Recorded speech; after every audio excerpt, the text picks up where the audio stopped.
وعلیکم السلام ورحمۃ اللہ۔ محترم بھائی نے پوسٹ بھیجی ہے قیامت کے دن کے 5 سوالات۔ نبی علیہ الصلوۃ والسلام نے فرمایا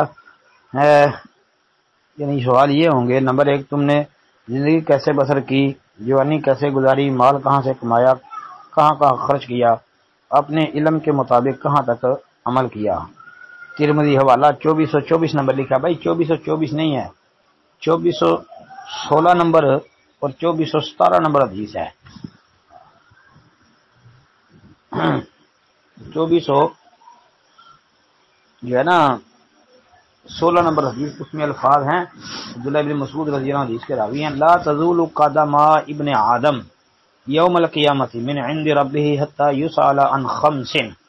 جی آگے وہ باتیں ہیں جو اس میں بھی لکھی ہیں کہ زندگی کہاں گزاری، جوانی کیسے گزاری، اللہ اکبر، مال کہاں سے کمایا اور کہاں پر اس کو خرچ کیا، اور اپنے علم کے مطابق کہاں تک عمل کیا۔ سند ضعیف ہے اس کی بھائی، اس میں ہی حسین بن قیس الرحبی وہ متروک الحدیث ہے، اور اس کے متصل بعد ابو بردہ اسلمی والی حدیث جو ہے نا وہ بھی لا تزول قدم عبد یوم القیامہ والی، ہاں اس کی سند میں بھی جو ہے نا علت ہے، الاعمش اس کی تدلیس ہے اس میں۔ باقی جی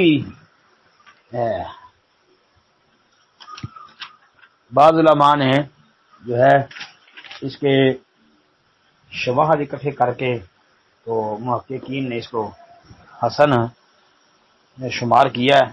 بہرحال جی ہمیں تو یہی سمجھ آئی ہے کہ یہ روایت ضعیف ہی ہے۔ السلام علیکم ورحمۃ اللہ۔